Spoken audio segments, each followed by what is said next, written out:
Hello everyone.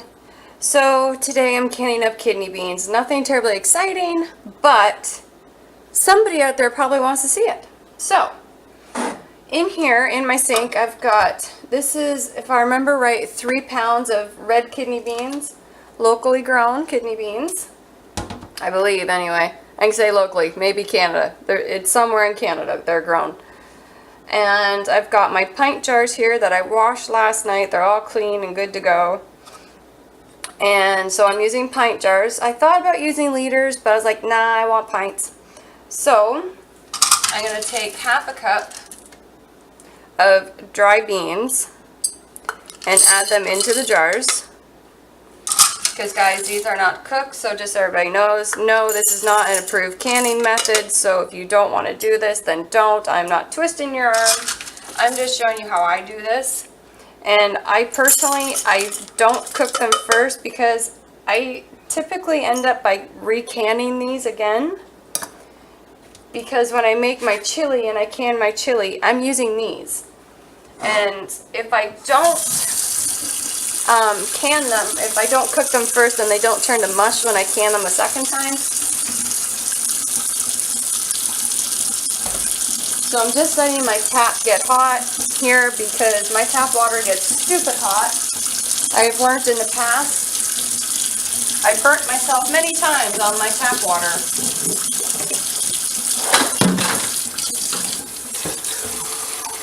Okay.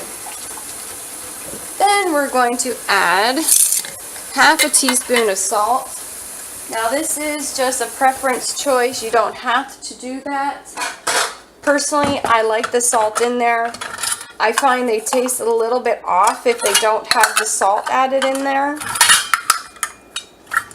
But again, it's a preference, it's a choice. If you don't want to add it, don't add it. I don't need half a tablespoon, I need half a teaspoon. So I'm going to add half a teaspoon of canning salt to each one of these jars.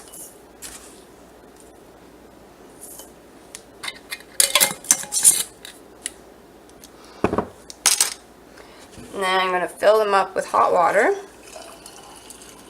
to 1-inch headspace.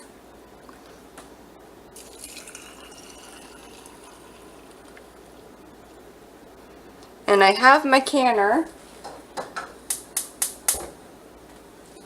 ready, and I just turned it on. I forgot to turn it on.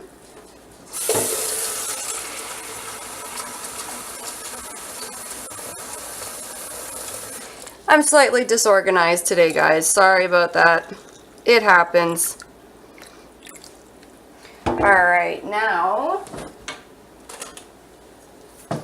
we need to debubble this.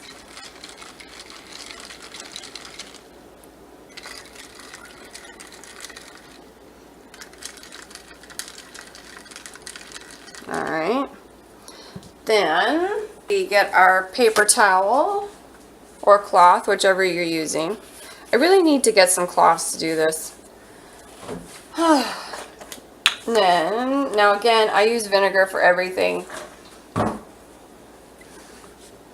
We're just wiping these rims. Now, just so everybody knows, I actually check my jars for chips and cracks when I wash them. I don't bother when I'm doing this because, number one, I would probably feel it.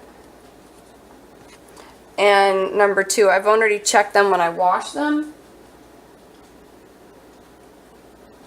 I check my jars, I would check them when I wash them when they're dirty. I check them again when I wash them to clean them for canning. So they get checked twice. And then we get our lid on, fingertip tight.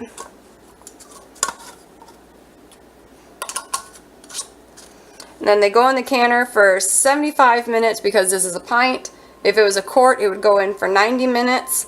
So, and this can's at, well, depending on your altitude, my altitude is 11 pounds. So this goes for 11 pounds for 75 minutes. So we will be back when I have all of these done, and we'll see how many jars we get from 3 pounds of beans. So we'll be back. All right, now we are done with the kidney beans. I have 16 pints here, and I'm just going to swing you over here.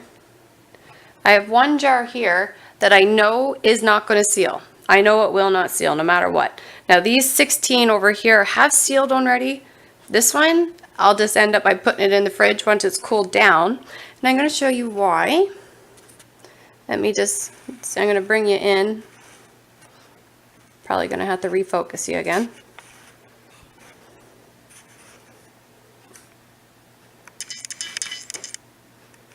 Okay. You see how it is dead. There's no bubble action going on. No, nothing. It came out of the canner like that. A jar that does that, I can promise you, is never going to seal. Now these jars, let me swing you over. You see how that is just bubbling and carrying on. All of these jars, all my other jars, are doing that, but not that one. So that's a pretty good win, I think. So 17 pints of jars from about 3 pounds of beans. I will take it any day. So I hope you guys like, and I will see you again soon. Bye.